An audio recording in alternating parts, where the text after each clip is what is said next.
자, 여러분 안녕하세요. 알파 오메가입니다. 오늘 미국장 오늘 첫날이었죠. 마감을 했고요. 오늘 어땠는지 한번 좀 보겠습니다. 일단은요. S&P 500, 다우존스, 나스닥, 러셀 2000 모두 오른 모습을 보였는데 그중에 가장 많이 오른 거는 미국 기술주들이 가장 큰 폭으로 상승을 했다 보시면 좋을 것 같고요. 그런데 오늘은 기름값과 금값 역시 동반 상승을 했다라고 참고를 하시면 좋을 것 같습니다. 오늘 뭐 장 시작을 하고 나서 계속 뭐 이렇게 좀 주춤하는 거 없이 그냥 꾸준히 상승을 했다라고 이제 보시면 좋을 것 같고, 이 핀비즈 앱을 보시면 어느 섹터가 좀 강했는지 한눈에 확 들어오죠. 지금 보시면 이렇게 기술주들이 굉장히 많이 초록색이다라고 이제 보시면 좋을 것 같습니다. 오늘 뭐 테슬라가 엄청 많이 올랐죠. 거의 뭐 이제 1200불을 향해서 가고 있는데, 어쨌든 테슬라가 5.18%, 그다음에 아마존, 구글, 마이크로소프트, 애플 뭐 할 것 없이 다 많이 올랐다. 그중에 엔비디아도 많이 올랐다라고 보시면 좋을 것 같고요. 그 반대편에 있는 섹터들, 그러니까 뭐 헬스케어 아니면 뭐 소비재 아니면 에너지, 이쪽들은 오늘 굉장히 좀 좋지 못한 모습을 보여줬다. 그중에 약간 그래도 선전했던 게 이제 파이낸셜 쪽이 그나마 약간 옅은 초록색을 보여주면서 선전을 했다라고 보시면 좋을 것 같습니다. 오늘 굉장히 좀 이렇게 반반이 쫙 이렇게 나눠지는 모습은 오늘 좀 처음 보는 것 같네요. 자, 첫 번째 뉴스를 한번 좀 전해드리도록 할게요. 일단은 일론 머스크에 대한 관한 내용을 갖고 왔습니다. 자, 지금 트위터의 주식을 일론 머스크가 9.2%를 지금 보유를 했다라고 얘기를 하면서 거의 아까 보니까 트위터 한 30%가량 올랐는데 왜 그런지 한번 보겠습니다. 자, 트위터가 지금 굉장히 많이 올랐다라고 얘기를 하죠. 그러면서 일론 머스크가 그 트위터의 주식을 9.2%를 지금 보유를 하면서 이렇게 지금 주식이 올랐다라고 얘기를 하고 있고요.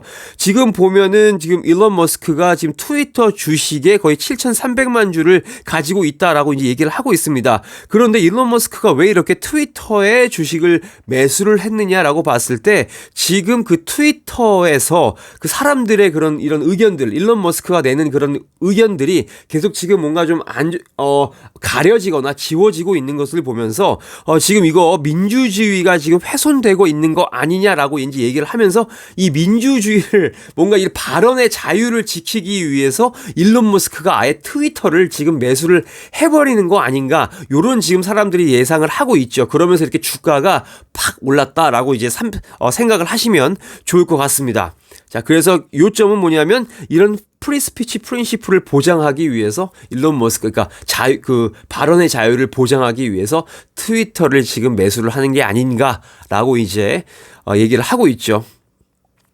자, 테슬라에 관련된 뉴스가 하나가 더 있습니다. 지금 1분기에요. 테슬라가 지금 총 31만 대의 차를 선적을 했다라고 이제 얘기가 나왔는데, 요 수치는 약간 애널리스트가 이제 축 예상한 것보단 살짝 좀 모자란 양이다라고 하지만 테슬라 주가는 오늘 폭등을 했죠. 자, 테슬라가 1분기에 31만 대의 자동차를 배달을 했습니다라고 나왔고, 애널리스트의 그런 예상치보다 살짝 모자랐다라는 얘기가 나왔습니다. 그러면서요, 지금 작년에 이맘때랑 비교를 했을 때 이것은 지금 67.8%가 올랐다라고 얘기를 하고 있죠. 지금 작년 이맘때 same period last year니까요. 작년 이맘때에 원래 죄송합니다. 그 테슬라가 184만 4,800대 차량을 인도를 했는데 이번에는 31만 48대를 인도를 했다라고 이제 보이고요. 그리고 보면은 Q4분기, 그러니까 자본 4분기에서 비교를 했을 때는 0.5% 상승한 수치이다라고 얘기를 하고 있습니다. 하지만 애널리스트들은 31만 7천 대를 딜리버를 할 것이라고 예상을 했지만 살짝 못 미쳤다라고 얘기를 하고 있죠. 그러면서 지금 애널리스트가 뭐라고 이제 얘기를 하냐면요, 이런 컴퓨터 칩에 대한 부족이 지금 현재 테슬라랑 뭐 자동차 메이커들의 굉장히 안 좋은 악재로 작용을 하고 있다라고 얘기를 하면서 아마 테슬라 1분기에도 이게 좀 작용을 했을 것이다라고 얘기를 하고 있습니다. 그런 반면에 테슬라에서 뭐라고 했냐면요, 이런 서플라이 체인에도 이런 팩토리 셧다운, 뭐 공장 문 닫고 반도체 칩 부족한 이런 상황 속에서도 우리는 이렇게 많은 자동차를 배달을 했다라고 얘기를 하면서 약간 투자자들을 안심시켜주는 모습을 보여주었다라고 참 이해를 하시면 좋을 것 같습니다. 자, 인텔과 엔비디아 얘기가 나왔어요. 인텔이 지금 그래픽 카드를 만들기 지금 시작을 했죠. 그리고 나서 엔비디아도 그래픽 카드를 만드는 이런 이렇게 경쟁적인 구도가 지금 있는데요. 이 제목은 뭐냐면 인텔이 GPU 카드를 만들고는 있지만 아직 엔비디아를 앞서가기 위해서는 아직 좀 멀었다라고 이제 얘기를 하고 있습니다. 그러면서 인텔의 그 GPU 카드에 대해서 이제 베일을 벗겼다라고 얘기를 하고 있습니다. 그래서 이번 여름에 이제 새로운 그 제품이 나올 것 같아요. 그러면서 지금 인텔에서 GPU를 만든다고 했을 때 굉장히 시장에서는 굉장히 찬사를 보냈다라고 얘기를 했고, 이런 산업에 있어서 굉장히 좀 흥미로운 이런 사건이다라고 이제 얘기를 하고 있습니다.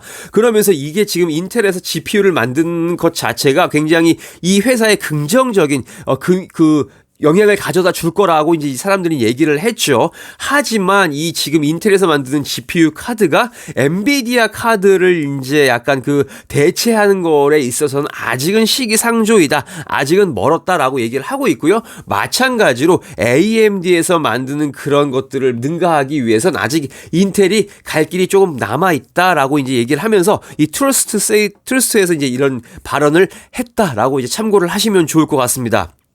자, 그러면서요, 이 회사의 애널리스트인 윌리엄 스테인이 뭐라고 했냐면, 엔비디아는 바이 의견을 줬고, 인텔과 AMD는 홀딩 의견을 줬습니다. 라고 이제 얘기를 하고 있고, 또 다 뭐라고 얘기했냐면요, 인텔의 이런 GPU를 만드는 것 자체가 지금 굉장히 좀 인텔이 좋은, 올바른 방향으로 가고 있다 정도로만 이제 얘기를 하고 있으면서, 엔비디아는 굉장히 이 시장에서, 이 GPU 시장에서 자리를 좀 잘 잡고 있는 회사다라고 얘기를 했습니다. 그러면서 인텔에서 이런 GPU 카드를 만들어도 새로운 신제품이 나와도 애니타임, 그러니까 당분간 가까운